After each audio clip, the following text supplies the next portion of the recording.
الحمدللہ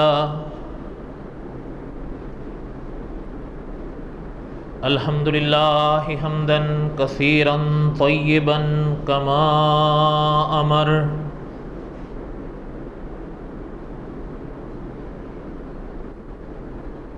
واشہد ان لا الہ الا اللہ وحدہ لا شریک لہ واشہد ان سیدنا وسندنا ومولانا محمدا عبدہ ورسولہ اما بعد اعوذ باللہ من الشیطان الرجیم بسم اللہ الرحمن الرحیم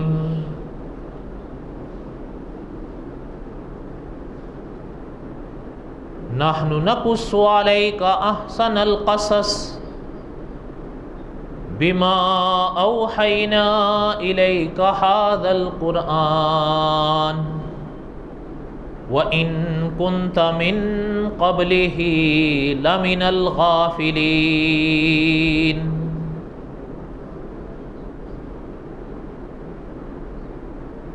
وقال اللہ تعالی فی مقام آخر وَلَقَدْ آتَيْنَا إِبْرَاهِيمَ رُشْدَهُ مِن قَبْلُ وَكُنَّا بِهِ عَالِمِينَ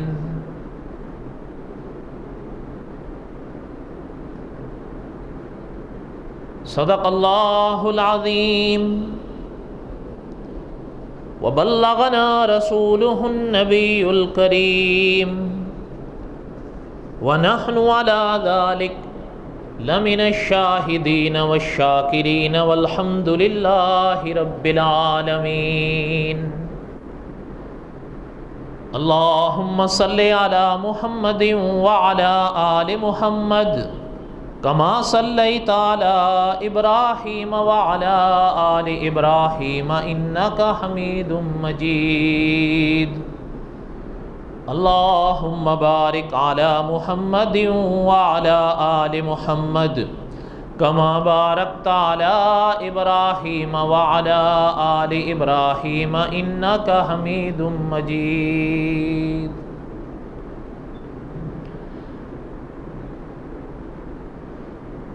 قصص الانبیاء علیہم السلام میں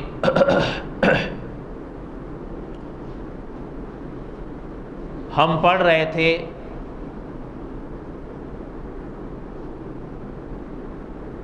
ابو الانبیاء حضرت ابراہیم علیہ السلام کے واقعات۔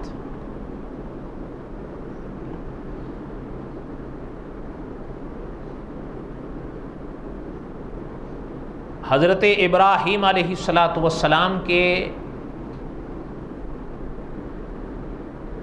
کچھ ابتدائی واقعات ہم نے کہیں اختصار کہیں تفصیل کے ساتھ پڑھے،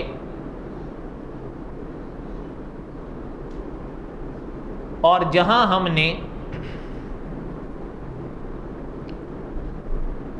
حضرت ابراہیم علیہ السلام کے اسباق پڑھتے ہوئے عید الاضحیٰ کے دن اپنی بات روکی تھی، وہیں سے ارادہ ہے کہ آج ہم واپس شروع کریں گے انشاءاللہ، اور غالباً یہ حضرت ابراہیم علیہ السلام کے واقعات کی یہ تیسری قسط ہوگی انشاءاللہ۔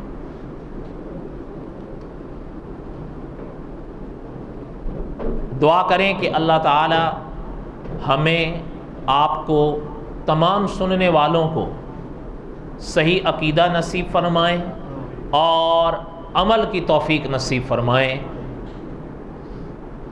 اگر کچھ پڑھنے یا کچھ سننے سے ہمارے عقائد اعمال سنور جائیں تو حاصل ہو گیا۔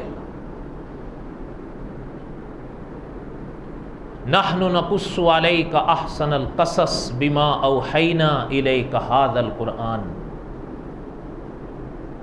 یہ تو اللہ تعالیٰ کی کروڑہا عنایت ہے کہ اللہ تعالیٰ نے اپنے انبیاء کے تذکرے نصیب فرمائے ہیں، بڑی سعادت ہے یہ۔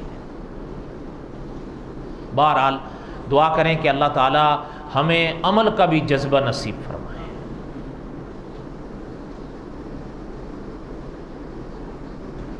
حضرت ابراہیم علیہ السلام نے عقیدے کی بات اپنے والد کے آگے رکھی۔ وَاذْكُرْ فِي الْكِتَابِ ابراہیم إِنَّهُ كَانَ صِدِّيقًا نَبِيًّا اِذْ قَالَ لِأَبِيهِ۔ ان کو آپ پڑھ چکے، سن چکے اپنے بساط تک۔ شاید میں نے گزشتہ درس میں عرض کیا تھا، یہ کوئی ایسی باتیں نہیں جو میں آپ کو پہلی بار بتا رہا ہوں۔ آپ نے بھی پہلے سن رکھی ہیں، ہم نے بھی سن رکھی ہیں۔ آپ نے بھی پہلے پڑھ رکھی ہیں، ہم نے بھی پہلے پڑھ رکھی ہیں۔ بات یہ ہے کہ انبیاء علیہم السلام کے واقعات میں اللہ نے وہ تازگی رکھی ہے کہ ہر زمانے کے لوگوں کے لیے ان میں اسباق ہیں۔ یعنی دیکھیں کہ پیغمبر علیہ السلام عقیدے کی بات کو سب سے پہلے اپنے والد کے آگے رکھ رہے ہیں، اور جس انداز میں رکھا ہے، ہم نے کلام پاک کی روشنی میں کچھ پڑھا ہے۔ والد بگڑ گئے، اب ظاہر بات ہے یہ سامنے تو حضرت ابراہیم ہیں، یہ تو آزر کے بیٹے تھے، اس میں کوئی شک نہیں، لیکن جن کے بارے میں حضرت ابراہیم علیہ السلام بات کر رہے تھے ان کو حضرت ابراہیم کے والد اپنا خدا سمجھتا تھا، اور جس بات کو غلط کہہ رہے ہیں پیغمبر علیہ السلام، تردید کر رہے ہیں، اس بات کو آزر اپنا عقیدہ مانتا تھا، وہ بگڑ گیا، اور حضرت ابراہیم علیہ السلام سے کہنے لگا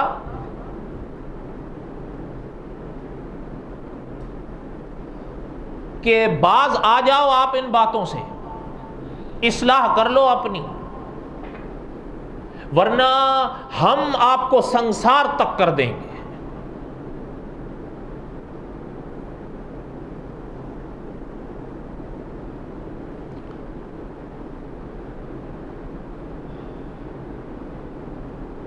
علماء نے لکھا ہے کہ حضرت ابراہیم علیہ السلام نے اپنے والد کی بات سنی، لیکن یہ نہیں کہ پیغمبر علیہ السلام نے ادب کا دامن چھوڑا ہو، نہیں، ادب کا دامن تھام کر پیغمبر علیہ السلام نے اپنے والد سے فرمایا کہ پھر میرا سلام ہے۔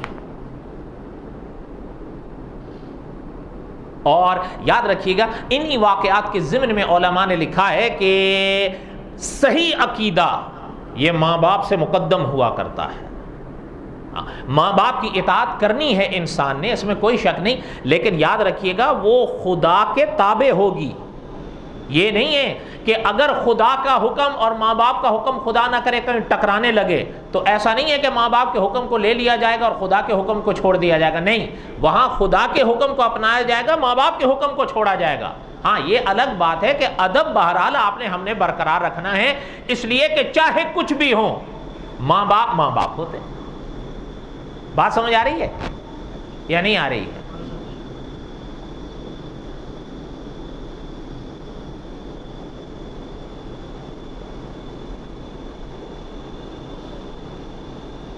ایک چھوٹا سا سوال اس آیت میں علماء نے اٹھایا ہے کہ حضرت ابراہیم علیہ السلام نے سلام کا جملہ کہا، فرمایا اپنے والد سے۔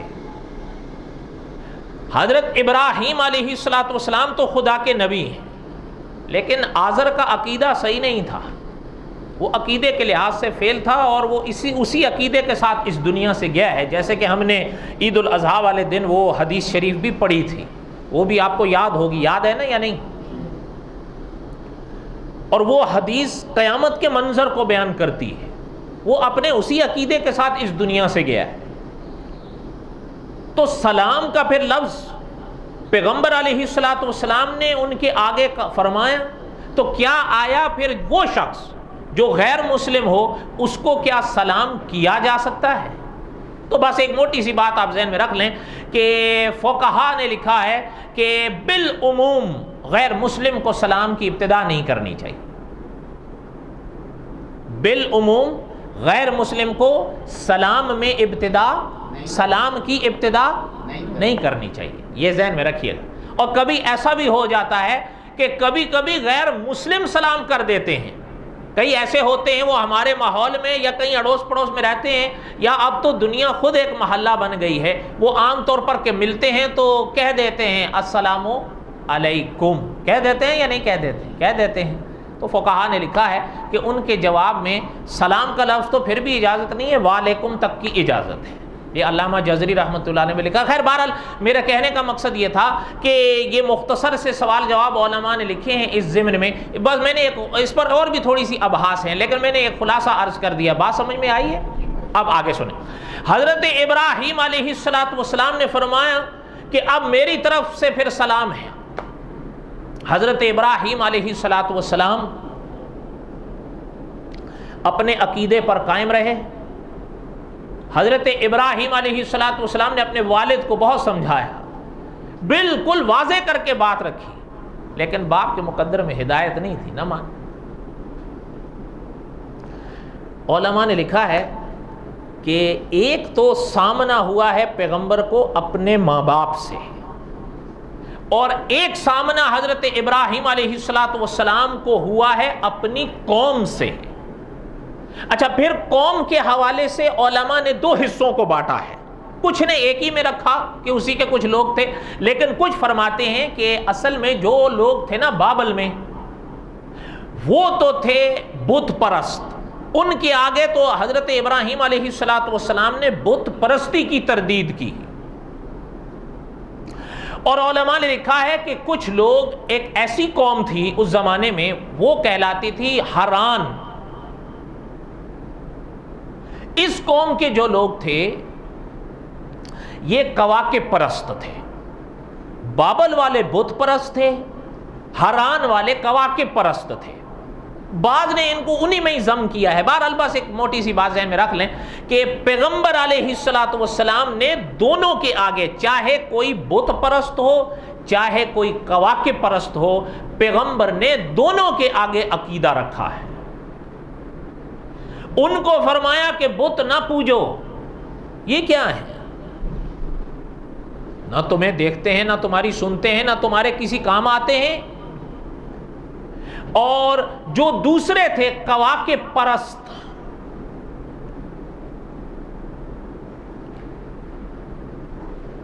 ان کا ایک عجیب عقیدہ تھا، دھیان میری طرف رہے۔ وہ یہ کہتے تھے کہ عالم کا جو نظام چل رہا ہے نا، دیکھیں عالم کے نظام سے تو انکار کوئی نہیں کر سکتا، وہ تو سامنے چلتی ہوئی ایک شے ہے، دنیا کا نظام تو چل رہا ہے نا، سورج طلوع ہوتا ہے غروب ہوتا ہے، چاند طلوع ہوتا ہے غروب ہوتا ہے، ستارے چمکتے ہیں مرجھا جاتے ہیں یا چھپ جاتے ہیں، اسی طرح کہیں فتح ہیں کہیں کامرانیاں ہیں، کہیں بیماریاں ہیں کہیں شفا ہے، کہیں خوشیاں ہیں تو کہیں غم ہے، کہیں اولاد ہے کہیں بے اولادی کا مسئلہ ہے، کہیں امیری ہے تو کہیں غریبی ہے، یہ نظام تو چل رہا ہے، کہیں کوئی بادشاہ ہے اور کہیں کچھ اس کے رعایا ہیں۔ اچھا، کہیں دن ہے تو کہیں رات ہے، کہیں گرمی ہے تو کہیں سردی ہے، یہ نظام عالم سے انکار تو نہیں کر سکتے تھے۔ البتہ ان کا کہنا یہ تھا کہ یہ ساری کائنات کا جو نظام چل رہا ہے یہ چلا رہے ہیں اصل میں ستارے۔ کون چلا رہے ہیں؟ ستارے چلا رہے ہیں۔ وہ کہتے تھے یہ انہی کی گردش سے، یہ انہی کی چمک سے، یہ انہی کی تاثیرات سے یہ سارے جو ہے یہ نظام لیل و نہار قائم ہے۔ بات سمجھ آئی؟ اچھا، پھر وہ یہ کہتے تھے، بعض علماء نے تو فرمایا کہ وہ وہی تھے کہ یہ سارے کرشمے جہاں تاروں میں مانتے تھے وہاں وہی لوگ یہ سارے کرشمے چاند میں بھی مانتے تھے۔ اچھا، میں آپ سے ایک بات پوچھتا ہوں، ظاہر کے لحاظ سے، میں قرب کے لحاظ سے نہیں کہہ رہا ہوں، ظاہر کے لحاظ سے جب آپ اور ہم اس دھرتی پر کھڑے ہو کر تارے دیکھیں اور چاند دیکھیں، تارے زیادہ روشن ہوتے ہیں یا چاند؟ اوکے، اچھا اب سمجھیے گا، جب آپ اور ہم اس دھرتی پر کھڑے ہو کر روشن یہ سیارات دیکھیں، ستارے زیادہ چمکتے ہیں، چاند زیادہ چمکتا ہے یا سورج؟ کیوں سوچ میں پڑ گئے ہو؟ کبھی نہیں محسوس ہوا آپ لوگوں کو؟ یہ تو بڑی کھلی سی بات ہے، جب سورج طلوع ہوا تو ستارے تو کیا چاند بھی نظر نہیں آتا الا ماشاء اللہ. اس لیے جو روشن یا روشنی سورج کی ہے وہ چاند کی نہیں ہے. اور جو پھر چاند میں ہے، جیسے آپ 14ویں کے چاند دیکھیں تو پھر وہ ستاروں کی بات نہیں ہمیں لگتی. انہی کے کچھ لوگ یہ کہتے تھے کہ جیسے ستاروں میں یہ سب کچھ ہے ویسے ہی چاند میں ہے، اور پھر ان دونوں سے بڑھ کر سورج میں ہے. اور کچھ علماء نے فرمایا کہ ان میں اصل میں 3 طبقے بٹ گئے تھے اپنا حران والوں میں. ان میں ایک یہ تھا کہ وہ اپنے ان عقیدوں کو وابستہ کرتے تھے ستاروں سے، اور کچھ وابستہ کرتے تھے چاند سے، اور کچھ وابستہ کرتے تھے سورج سے. اب اگر اس پوری قوم کو الگ شمار کیا جائے تو ان میں کتنے حصے بٹ رہے ہیں؟ 3. اور بعد نے فرمایا کہ اصل میں وہ سارے گھلے ملے ہوئے تھے، ایک ہی عقیدے کے تھے. بہرحال واللہ عالم بھی حقیقت الحال، اس لیے کہ ہزاروں سال بیت گئے. یہاں تک بات میری سمجھ میں آئی ہے یا نہیں آئی ہے؟ آئیے مل کے درود پڑھ لیں. اللہم صلی علی سیدنا و مولانا محمد وعلی آل سیدنا و مولانا محمد وبارک وسلم. اب حضرت ابراہیم علیہ السلام کا واقعہ اللہ تعالیٰ نے قرآن پاک میں بیان فرمایا کہ بت پرستوں کے آگے تو عقیدہ توحید پیغمبر نے رکھا ہی رکھا. اب یہ جو سیارات والے تھے، سیاروں والے، ستاروں والے، چاند اور سورج والے، پیغمبر علیہ السلام نے ان کے آگے بھی صحیح عقیدہ رکھا. ہاں اچھا، پتہ ہے علماء نے بڑی ایک عجیب بحث فرمائی ہے کہ جو گفتگو حضرت ابراہیم علیہ السلام نے حران والوں سے فرمائی اور جس انداز میں پیغمبر نے ان کو سمجھایا، کیا وہ مقام مناظرہ تھا پیغمبر کا؟ امام ابن کثیر رحمۃ اللہ علیہ نے لکھا ہے جی ہاں، وہ پیغمبر کا مناظرانہ رنگ تھا. کبھی کبھی بات ایسی ہوتی ہے کہ کسی کو مثال سے سمجھ میں آتی ہے اور کسی کو بات مناظرانہ گفتگو سے سمجھ میں آتی ہے.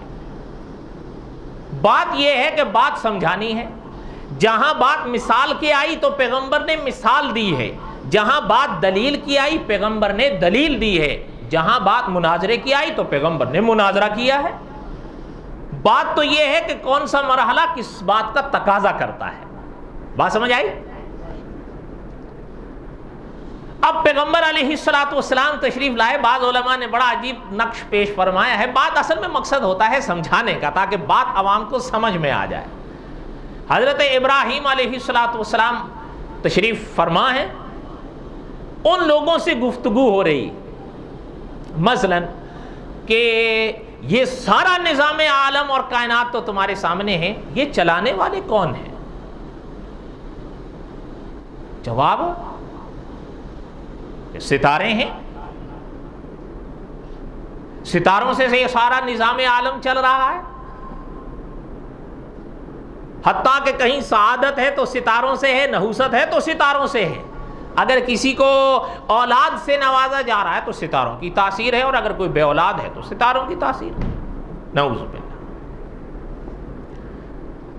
اب پیغمبر علیہ السلام بیٹھے ہیں. اچھا پتہ ہے مولانا حفظ الرحمان سیو ہاروی رحمۃ اللہ علیہ، انہوں نے ایک کتاب لکھی قصص القرآن. حقیقت ہے حضرت آدم سے لے کر حضرت محمد صلی اللہ علیہ وسلم، ایسے موقع پر جب اس طرح درود پڑھا جاتا تھا نا، تو آپ کو یاد ہوں گے عالم اسلام کے مایہ ناز خطیب مولانا عبد المجید ندیم مرحوم، یاد ہے؟ تو وہ فرمایا کرتے تھے کہ ضمیر سے پڑھو معدے سے نہیں. تو اب میں آپ سے بھی حضرت کے الفاظ کے اجتماع میں کہتا ہوں، ضمیر سے پڑھو معدے سے نہیں. حضرت آدم سے حضرت محمد تک صلی اللہ علیہ وسلم. انہوں نے قصص القرآن 4 جلدوں میں لکھی ہے، آپ یقین کریں کسی بھی واقعے میں ملاوٹ نہیں ہونے دی۔ حضرت ابراہیم علیہ السلام کے بارے میں ایک جملہ حضرت نے لکھا قصص القرآن میں، لقب مجدد انبیاء۔ میرے ساتھ اگر کہہ دیں مجدد، اب حضرت ابراہیم تو مجدد انبیاء ہیں، وہاں پر تشریف فرما ہے، ان کی بات کو سنا۔ اب قرآن پاک سے سنیے اس واقعے کو۔ فرمایا فَلَمَّا جَنَّ عَلَيْهِ اللَّيْلُ رَآ كَوْكَبًا، بیٹھے ہیں کہ اتنے میں رات کا اندھیرا چھایا اور ایک ستارہ روشن ہوا، اور علماء مفسرین نے لکھا ہے کہ جو وہ ستارہ روشن ہوا تو وہ روشنی میں ممتاز تھا۔ حضرت ابراہیم علیہ السلام نے دیکھا، اچھا وہ لوگ بھی دیکھے، وہ تو مست ہو گئے، اس لیے کہ ان کے عقیدے کے مطابق، ان لوگوں کے عقیدے کے مطابق، حران والوں کے عقیدے کے مطابق تو یہ ان کا خدا تھا، نعوذ باللہ۔ اب حضرت ابراہیم علیہ السلام نے جو دیکھا، فرمایا قال ھذا ربی۔ اچھا یہ جو جملہ ہے نا ھذا ربی، یعنی اتنی بحث ہے کتابوں میں ہمیں کہ یہ حضرت ابراہیم نے جو فرمایا ھذا ربی، تو اس کا معنی تو یہ ہے یہ میرا رب ہے۔ تو میں آپ سے پوچھتا ہوں، کیا حضرت ابراہیم اس ستارے کو اپنا رب مانتے تھے؟ مل کے کہہ دو، بات سمجھ آ رہی ہے آپ کو؟ نہیں آ رہی؟ اتنی بحث ہے، اتنی بحث ہے کہ کبھی کبھی آدمی حیران ہو جاتا ہے۔ لیکن یاد رکھیے گا کہ بس میں ایک چھوٹا سا خلاصہ عرض کر دوں، علماء محققین نے جو فیصلہ کیا ہے وہ انشاءاللہ میں آگے پڑھوں گا، تب بات بالکل آپ کو سمجھ میں آ جائے گی انشاءاللہ۔ جب وہ ستارہ روشن ہوا اور یہ سارے نچھاور ہو گئے، فرمایا قال ھذا ربی۔ اب ہوا کیا؟ اس کے بعد کیا ہوا؟ اب اللہ تعالیٰ نے قرآن پاک میں فرمایا فَلَمَّا أَفَلَ، اب وہ ستارہ بجھنا شروع ہو گیا، وہ ستارہ فَلَمَّا أَفَلَ، اب وہ غروب ہونے چلا۔ حضرت ابراہیم نے جب یہ دیکھا، قَالَ لَا أُحِبُّ الْآفِلِينَ، حضرت ابراہیم نے فرمایا جو چھپ جائیں، جو بجھ جائیں، ہمیں اچھے نہیں لگتے۔ بات سمجھ آئی؟ آج روزہ تو نہیں ہے آپ کا، آج تو نہیں آپ کہیں گے نا کہ جی عید کے دن کیسے ہم سے یہ سوال آپ کرتے ہو، آج تو عید نہیں، آج روزہ تو نہیں ہے آپ لوگوں کا۔ سوچ لیں، بڑے تھکے تھکے لگ رہے ہو یار، چھٹی کے دن بھی آپ لوگ تھکے ہوئے ہوتے ہو، ہم کیا کریں۔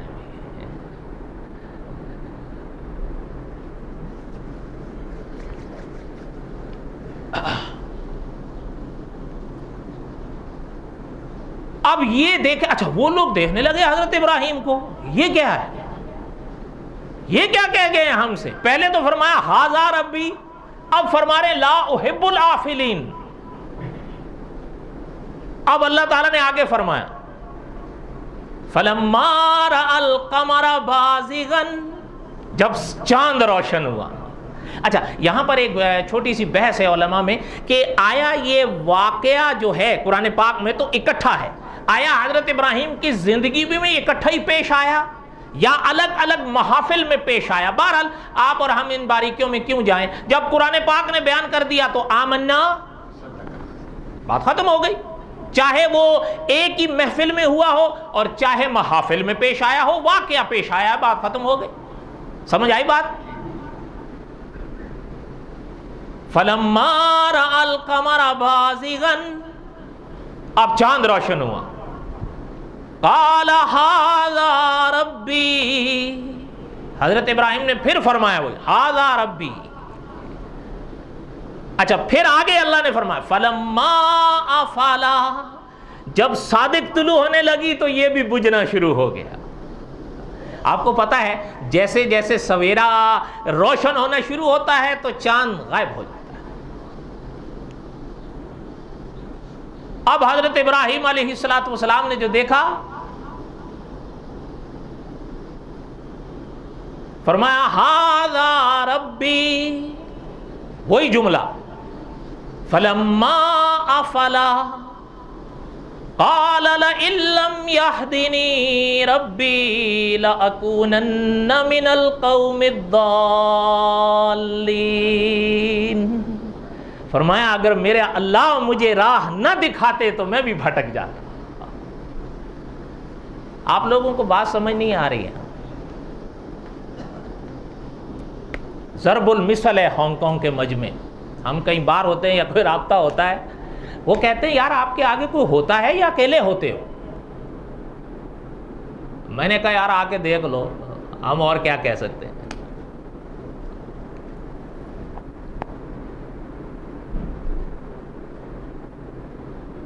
اب پہلے جب چاند کے بارے میں حضرت ابراہیم علیہ السلام نے یہ بات ارشاد فرمائی ھذا ربی، اور پھر ساتھ میں یہ جملہ آخر ارشاد فرمایا تو وہ بھی دنگ رہ گئے، چاہے وہ وہی تھے اور چاہے وہ چاند والے، وہ کہنے لگے یہ کیا ہوا، پہلے تو فرما رہے ھذا ربی، اب کیا کہہ دیا ہے؟ اب یہ سلسلہ جاری تھا حیرانگیوں کا۔ اب اللہ نے آگے فرمایا فلما رأى الشمس بازغة، اب سورج طلوع ہوا۔ اب حضرت ابراہیم علیہ السلام نے دیکھا تو جو سورج والے تھے وہ گئے جھک گئے۔ اب حضرت ابراہیم علیہ السلام نے یہ منظر دیکھا فلما رأى الشمس بازغة قال ھذا ربی ھذا اکبر۔ اچھا میں آپ سے پوچھتا ہوں، پہلے میں نے کہا تھا نا ستارے زیادہ روشن ہے، چاند زیادہ روشن ہے یا تو کون ہے؟ تو اب یہ جملہ دیکھیں، پہلے دونوں کے ساتھ پیغمبر نے فرمایا ھذا ربی، لیکن جب فلما رأى الشمس بازغة آیا فرمایا قال ھذا ربی ھذا اکبر، بڑا تھا نا بنسبت ان۔ اچھا لیکن آگے قرآن کیا کہتا ہے فلما، درود شریف پڑھ لیں، اللہم صلی علی سیدنا مولانا محمد وعلی آل سیدنا مولانا محمد وبارک وسلم وصلی علیہ۔ فلما افلت، یہ بھی غروب ہونے شروع ہو گیا، یہ بھی زوال پر۔ اب اس کا سمجھتے ہیں نا آپ زوال یا نہیں سمجھتے؟ یہ یوں ہوا نا تو یہ اس کے زوال کی ابتدا ہے، سمجھ آئی بات؟ اس میں آپ اور ہم سجدے والی عبادت کر سکتے ہیں؟ مل کے کہو۔ آج کل ہانگ کانگ میں یہ ٹائم تقریباً 12:15 سے 12:30 تک چل رہا ہے، اس لیے ذہن میں رکھا کریں اس وقت میں کوئی بھی سجدے والی عبادت کی آپ کو اجازت نہیں ہے۔ آپ ابھی جو موسم چل رہا ہے یہ بدلتا رہتا ہے، ابھی کون سا چل رہا ہے 12:15 سے، یہ احتیاط کیا کریں۔ اب جب یہ ہوا نا فلما افلت، اور پھر جب شام آنی شروع ہوئی تو بالکل ہی کیا، اب حضرت ابراہیم علیہ السلام کی طرف اس کے پجاری دیکھنے لگے کہ اب پیغمبر کیا کہتے ہیں۔ فرمایا قال یا قوم انی بریء مما تشرکون، میں تمہارے شرک سے بیزار ہوں۔ بہت گرم ہو گئے وہ، اور وہ سارے کھڑے ہو گئے۔ جیسے کھڑے ہوئے تو پیغمبر علیہ السلام نے فرمایا انی وجہت وجہی للذی فطر السماوات والارض حنیفا وما انا من المشرکین۔ فرمایا میں اپنا رخ، اپنا چہرہ، اپنا وجہ ایک اس ذات کی طرف کرتا ہوں جو حنیفن ہے، وما انا من المشرکین، اور میں شرک کرنے والوں میں سے نہیں۔ یعنی دیکھیں پیغمبر نے، یاد ہوگا میں نے عید الاضحیٰ کے دن عرض کیا تھا کہ بھائی بات یہ ہے، عقیدہ سمجھ تب آتا ہے میرے بھائی جب بالکل بات کھل کر کی جائے۔ اگر تھوڑی تھوڑی ساتھ میں شکر لگا دی جائے کہ جی تھوڑا ان کو بھی برداشت کرو، تھوڑا ان کو بھی برداشت کرو، تھوڑا آپ کا بھی لحاظ کرو اور تھوڑا مصلحت کا بھی لحاظ کرو، پھر عقیدہ نہ میں سمجھ سکتا ہوں اور نہ ہی آپ کو سمجھا سکتا ہوں۔ عقیدہ اس کو نہیں کہتے کہ جی بس تھوڑا سڑا، بس ٹھیک ہے جی تھوڑا نرمی رکھیں، آخر مصلحت وقت کا بھی تو کچھ تقاضا ہے۔ او بھائی مصلحت مصلحت مصلحت، ساری زندگی مصلحت ہی کو روتے رہیں گے؟ ہاں بات یہ ہے کہ کہیں کسی کے عقیدے کی حفاظت مقصد ہو تو حکمتاً کوئی مصلحت اپنا لی جائے، وہ بھی مطلقاً نہیں ہے کہ اللہ معاف کریں کہ میں توحید کو جو ہے وہ چھپا لوں اور شرک کی حمایت میں لگ جاؤں، یا کم از کم میں گنگا ہو جاؤں۔ ورنہ یاد ہوگا میں نے ایک دفعہ حضرت نوح علیہ السلام کے جب ہم واقعات پڑھ رہے تھے، میں نے اس وقت عرض کیا تھا، ایک میں ساتھ میں لایا تھا قصص الانبیاء، اس میں نے آپ کو دکھایا تھا کہ بعض مساجد میں 30 سال مولویوں نے گزارے لیکن عوام کا عقیدہ نہیں بدلا۔ کیوں؟ عقیدہ بیان ہی نہیں کیا۔ اور معاف کیجیے گا، ہمارے مجمع بھی عقیدے سننا پسند نہیں کرتے، الا ماشاء اللہ، سیدھی بات ہے، جو چاہے میرا اللہ۔ ورنہ آپ سچ بتائیں، اگر ہم بھی جو ہے وہ کبھی تھوڑی سی ادھر کبھی تھوڑی سی ادھر، یہ مجمع بھرا رہے گا۔ لیکن جب عقیدے کی، اس لیے کہ عقیدے کی ضرب لگتی ہے انسان کے دل پر، لیکن کریں کیا کہ اللہ نے نجات ابن آدم کی رکھی عقیدے میں، اعمال دوسرے نمبر پر آتے ہیں، یہ یاد رکھیے گا۔ عقیدہ ہوگا تو عمل کا اعتبار ہوگا، عقیدہ نہیں ہے تو اعمال کا کوئی اعتبار نہیں۔ بلکہ علماء نے لکھا ہے کہ ایک انسان کا اگر عقیدہ صحیح نہیں، عمل بعض اچھے ہیں، یہ آنکھیں بند ہونے سے پہلے پہلے اللہ تعالیٰ اس کے اچھے عملوں کا عوض اسی دنیا میں دے دیں گے۔ حتیٰ کہ علماء نے یہاں تک لکھا ہے کہ کوئی انسان مر رہا ہو، عقیدے کے لحاظ سے بالکل گیا گزرا ہوا ہو، عمل اگر اس کا اچھا تھا اور اس کے اچھے عمل کا کچھ ابھی حصہ باقی ہے، اللہ تعالیٰ اس کی موت اس پر آسان کر دیتے ہیں۔ ہاں یاد رکھیے گا، ہر ایک کی آسان موت پر رش مت کیا کرو، کہا یار آسان موت، کیا پتا اس کے لیے وہ آسان موت کہیں یہ تو نہیں۔ اور کسی کی موت اگر سختی کی ہے تو اس پر بھی کوئی رائے کا اظہار مت کیا کرو۔ کبھی کبھی یہ ہوتا ہے کہ حدیث کی کتابوں کی روشنی میں علماء نے لکھا ہے کہ ایک انسان اچھے عمل بھی کرتا ہے دنیا میں، کوئی برے بھی کر لیتا ہے، اللہ تعالیٰ کی منشا یہ ہوتی ہے کہ یہ آنکھ بند ہونے سے پہلے پہلے اس کے برے عملوں کا کفارہ کر دیا جائے، اڑا دیے جائیں۔ کبھی اس پر بیماری آئی، کبھی اس پر پریشانی آئی، کبھی اس پر درد آیا، یہ سب تمام باتوں کے باوجود اگر کچھ نہ کچھ اس کے گناہوں کا اثر باقی ہے، اللہ تعالیٰ اس کے اوپر موت کی سختی ڈال کر اس کا کفارہ کر دیتے ہیں۔ سبحان اللہ۔ آپ اٹھائیں فکر آخرت کی کتابیں، بات وہیں گھوم کر آئے گی، چاہے آپ ہیں چاہے میں۔ انی وجہت وجہی للذی فطر السماوات والارض حنیفا وما انا من المشرکین۔ اب پیغمبر علیہ السلام نے اس انداز میں قوم کے آگے یہ بات رکھی ہے، اور یہ بھی آپ نے پڑھ رکھا ہوگا، سن رکھا ہوگا۔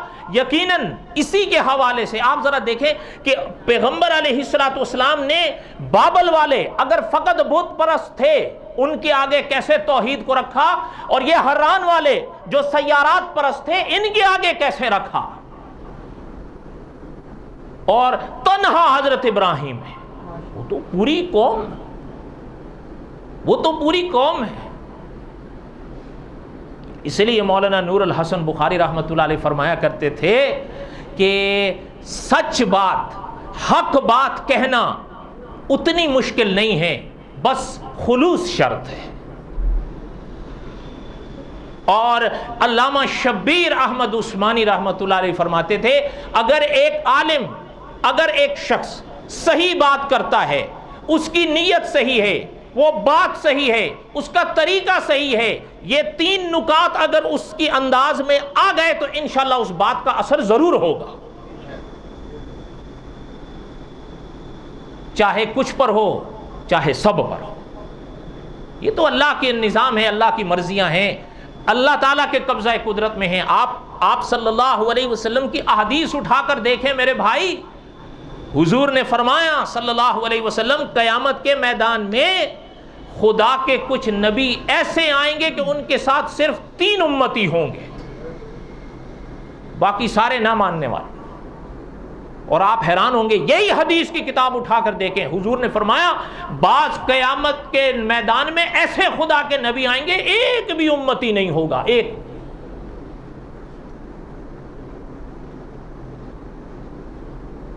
پتہ چلتا ہے ہاں بات یہ ہے انبیاء کے ذمے اللہ تعالیٰ نے بتانا رکھا ہے، منانا نہیں۔ ماننا منانا آپ نے، ہم نے خود ہے ماننا، ان کے ذمے منانا نہیں ہے کہ وہ ہمیں منائیں گے، نا، ان کے ذمے ہے بتانا۔ وما علینا الا البلاغ، ان کے ذمے ہے وہ بات کو کھول کر بتائیں گے، اور انبیاء نے کھول کر باتیں بتائیں گے۔ بالکل عقیدے کی باتوں کو تو انبیاء نے 2 اور 2 4 کی طرح سمجھایا۔ ابھی یہاں دیکھیں حضرت ابراہیم علیہ السلام کے ان واقعات میں دل لگتی بات کہنا، کہیں کوئی لگی لپٹی ہے؟ بس دعا کریں اللہ تعالی ہمیں صحیح عقیدہ نصیب فرمائے، ورنہ ہم نے، یاد ہوگا کئی ہم نے یہ قصص میں پڑھا ہے، آپ صلی اللہ علیہ وسلم نے صرف 13 سال مکہ مکرمہ میں عقیدے پہ محنت کی ہے۔ روزہ، زکوٰۃ، حج، جہاد سب مدینہ میں آئے۔ آپ صلی اللہ علیہ وسلم نے مکے کے فقط 13 سال عقیدے پہ لگائے۔ اور یاد ہوگا آپ کو حضور مکہ سے مدینہ گئے، ماننے والے کتنے تھے؟ یاد ہے میں نے بتایا تھا، نہیں یاد؟ لگ بھگ 80، لگ بھگ۔ پیغمبر نے تو کوئی کمی نہیں کی، لیکن وہ سمجھتے تھے عقیدہ کیا ہے۔ تو بہرحال اللہ تعالی ہمارے حامی و ناصر ہوں، اللہ تعالی ہمیں صحیح عقیدہ نصیب فرمائے، جھول کمی ہماری طرف سے۔ ان لوگوں کے آگے حضرت محمد الرسول اللہ تھے صلی اللہ علیہ وسلم، ان کے نصیب میں ہدایت نہیں تھی، وہ نہیں مانے، سگے نہیں مانے۔ پرائے تو ایسے پرائے رہے، کئی دور سے آئے، جہاں پیغمبر علیہ السلام کا پسینہ گرا انہوں نے اپنا خون گرایا ہے، جن کے نصیب میں ہدایت تھی۔ انی وجہت وجہی للذی فطر السماوات والارض حنیفا وما انا من المشرکین وَلَقَدْ آتَيْنَا إِبْرَاهِيمَ رُشْدَهُ مِنْ قَبْلُ وَكُنَّا بِهِ عَالِمِينَ۔ اللہ نے دیکھا، اللہ نے جانا ہے۔ اور یہ بات بھی آپ کو خیر یاد ہوگی، آپ نے کم از کم پڑھی ہوگی، آپ صلی اللہ علیہ وسلم کا کلمہ لا الہ الا اللہ محمد الرسول اللہ، لا الہ الا اللہ، اس کلمے کے یہ 2 جز ہیں نا، پہلا ہے لا الہ الا اللہ، دوسرا ہے محمد الرسول اللہ، یہ 2 جز ہیں اس پہلے کلمے کے۔ چلتے چلتے، ویسے میں پہلے دہراتا تو رہتا تھا، آپ بھی دہرا لو یا یاد کر لو، فقہا نے لکھا ہے، ہمارے مولانا پالن حقانی مرحوم نے اپنی کتاب میں فقہا کی وہ عبارتیں نقل کی، بہرحال اس تفصیل کا موقع نہیں، خلاصہ سنیں، بات کو سمجھانے کے لیے میں کہہ رہا ہوں۔ غسل کے کتنے فرض ہیں؟ بتا تو رہا ہوں، 3۔ کیا ہے؟ اور پورے جسم پر یہ 3 ہے، ٹھیک ہے؟ اچھا، وضو کے فرض کتنے ہیں؟ چہرہ ہے، کوہنی تک بازو ہیں، سر کا مسح ہے، اور پاؤں۔ اسی طرح فقہا نے لکھا ہے کہ جس طرح ان کے فرائض ہیں اسی طرح کلمے کے بھی فرائض ہیں، کم از کم 4 ہیں۔ کتنے ہیں؟ کم از کم 4 ہیں۔ بعض حضرات نے 7 لکھے، بعض حضرات نے 5 لکھے، لیکن 4 سے نیچے کوئی نہیں آ سکا۔ کتنے؟ کم از کم تو یاد کر لو، اگر بتا دوں یاد کر لیں گے؟ او بولو تو صحیح، بتاؤں یا نہ بتاؤں؟ کلمے کے فرض، اچھا بعض کہہ دیتے ہیں وہ یہ کہاں ہیں؟ او بھائی اگر نہیں پتا ہم دکھا دیں گے، لیکن مطلقاً انکار نہیں کرو، حقیقتیں اپنی جگہ قائم رہتی ہیں۔ جیسے اس دن مجھ سے ایک دوست بزرگ کہہ رہے تھے کہ کوئی صاحب کہتے ہیں کہ امام کے پیچھے تو جو اب امام صاحب نے نماز پڑھ لی تو دعا تو ہے ہی نہیں، یہ کیوں کراتے ہیں؟ بھائی آپ کو نہیں پتا تو آؤ ہم سے پوچھ لو، ہم آپ کو دکھائیں کہ وہ دعا کہاں لکھی ہوئی ہے۔ پہلے فیصلہ کر لو کہ بحث ہاتھ اٹھانے پر کرو گے یا دعا مانگنے پر کرو گے۔ نہیں سمجھ آئی بات؟ نہیں سمجھ آئی؟ یار اللہ کے بندو، ایک تو یہ مصیبت ہے سب سے بڑی، آپ لوگوں کو سمجھ ہی نہیں آتی کوئی بات۔ کم از کم 5.5 سال ہو گئے، اب تو کچھ سمجھو۔ ابھی تک تو ان کو بھی سمجھ میں نہیں، ان کا چہرہ بھی مجھے بتا رہا ہے، جو سب سے زیادہ ان چیزوں سے وابستہ ہوتے ہیں ماشاءاللہ۔ پہلے ان سے کہو بھی بات واضح کرو، آیا تمہیں سوال جو تمہارا ہے یا اعتراض جو تمہارا ہے وہ ہاتھ اٹھانے پر ہے یا دعا مانگنے پر ہے؟ اگر دعا مانگنے پر ہے تو پھر ہم تم سے یہ ضرور سوال کریں گے کہ اگر دعا مانگنے پر تمہارا سوال ہے تو ربی اعنی علی ذکرک و شکرک و حسن عبادتک یہ حضور نے کیوں سکھائی ہے؟ اللہم انی اعوذ بک من عذاب القبر یہ حضور نے نماز کے بعد کیوں مانگی ہے؟ اللہم انی اعوذ بک من فتنۃ المسیح الدجال حضور نے نماز کے بعد کیوں مانگی ہے؟ نہیں سمجھ آ رہی آپ لوگوں؟ پھر ہم بھی تو سوال کریں نا۔ ہاں پہلے فیصلہ کر لو کہ آیا سوال دعا پر ہے، اعتراض دعا پر ہے یا ہاتھ اٹھانے پر ہے۔ اگر دعا کے سیغے پر ہے تو وہ دکھائیں، ہاتھ کے ادا پر ہے تو پھر ہاتھ کا حوالہ دکھائیں، پھر وہ ہمارے ذمے ہے یا نہیں؟ جو عمل ہم کرتے ہیں تمہیں حق پہنچتا ہے کہ ہم سے پوچھو، ہاں پھر ہمیں بھی حق دینا کہ کچھ پھر ہم بھی پوچھیں گے۔ نہیں سمجھ آئی؟ بس ہم یہی کہتے ہیں ہمیں نہ چھیڑا کرو، بس دعا کریں اللہ تعالیٰ، اور میں آپ سے بھی گزارش کروں گا صحیح علماء کے بیانات سنا کرو، ورنہ یہ جو دنیا ہے نا اب نیٹ کی، اس میں جو لوگوں کی تقاریر ہوتی ہیں الامان والحفیظ ہے، میں سب کی بات نہیں کر رہا ہوں، لیکن کچھ لوگوں کے بیانات بڑے عجیب ہوتے ہیں، بس اللہ تعالیٰ حفاظت فرمائے۔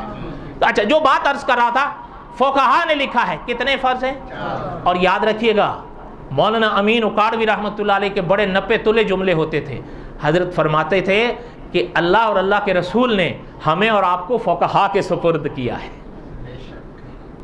یاد رکھیے گا، اس لیے پتہ ہے ایک شخص اپنا ایک دعویٰ کرے گا، ایک بات کرے گا، اچھا اس کے بعد وہ اس پر قرآن پاک کی یا احادیث طیبہ میں سے کوئی حدیث پڑھ دے گا، یا قرآن کی آیت پڑھ دے گا یا حدیث پڑھ دے گا، ہمارے والے نچھاور ہو جاتے ہیں، اوہ جی یہ تو ہے۔ او بھائی بات یہ ہے ہر شخص کو قرآن پاک سامنے رکھ کر یا احادیث طیبہ سامنے رکھ کر مسائل نکالنے کی اجازت نہیں ہے، یہ کام فقہا کا ہے کہ وہ آگے مسئلہ بتائیں۔ سمجھ آئی یا نہیں آئی؟ اب میں آپ سے پوچھتا ہوں، فتویٰ ایک لفظ سنے ہو نا آپ، فتویٰ، مجھے حق ہے کہ میں فتوے دوں؟ یہ حق کس کا ہے؟ تو قرآن اور حدیث سے مسائل اخذ کرنا یہ بھی فقہا کا کام ہے، یہ ان کا حق ہے، یاد رکھیے۔ اس لیے فقہا نے کلام پاک اور احادیث طیبہ کی روشنی میں لکھا ہے پہلے کلمے کے کم از کم کتنے فرض ہیں؟ پہلا زبان سے پڑھنا ہے لا الہ الا اللہ، دوسرا اچھا یہ عربی ہے یا فارسی ہے؟ عربی، یاد رکھیے عربی۔ اچھا اب اس کا ترجمہ، اس کلمے کا ترجمہ اپنی زبان میں آنا، یہ کلمے کا دوسرا فرض ہے۔ لا نہیں الہ کوئی بھی معبود برحق الا اللہ مگر اللہ، محمد الرسول اللہ، محمد اللہ کے رسول ہیں۔ بعض لوگ کلمہ پڑھتے ہیں لا الہ الا اللہ محمد الرسول اللہ، اور بعض پڑھ دیتے ہیں لا الہ الا اللہ پاک محمد الرسول اللہ۔ یاد رکھیے پاک کا لفظ اپنے طرف سے مت ملایا کرو، اس میں کوئی شک نہیں حضور پاک ہیں، لیکن کلمہ یہی ہے لا الہ الا اللہ محمد الرسول اللہ، نہ بڑھاؤ اور نہ ہٹاؤ۔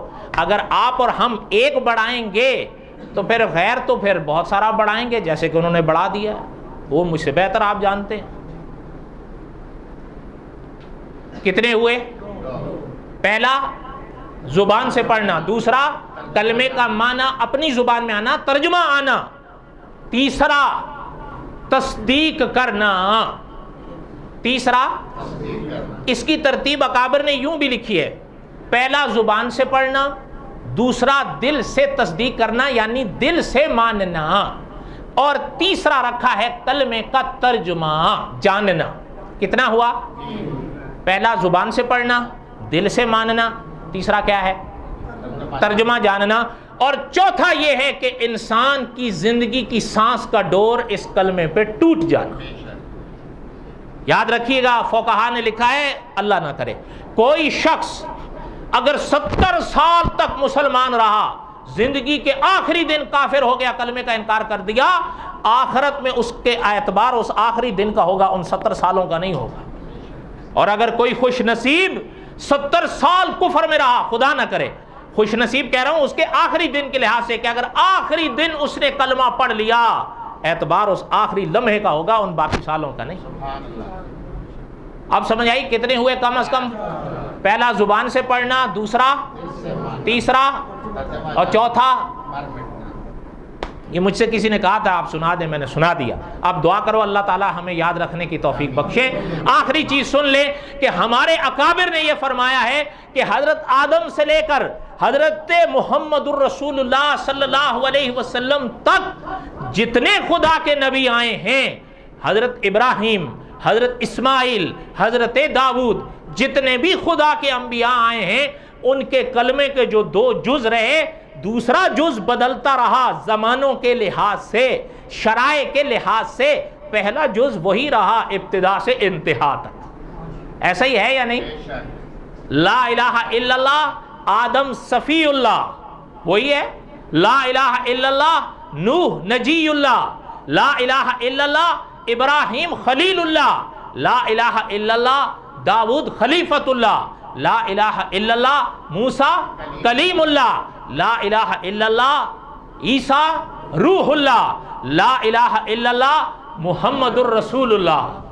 پہلا کلمے کا جو پہلا جز رہا وہ وہی رہا، دوسرا بدلتا رہا اپنے زمانوں کے لحاظ سے، لیکن جب حضور کا زمانہ آیا، اب قیامت تک لا الہ الا اللہ محمد الرسول اللہ۔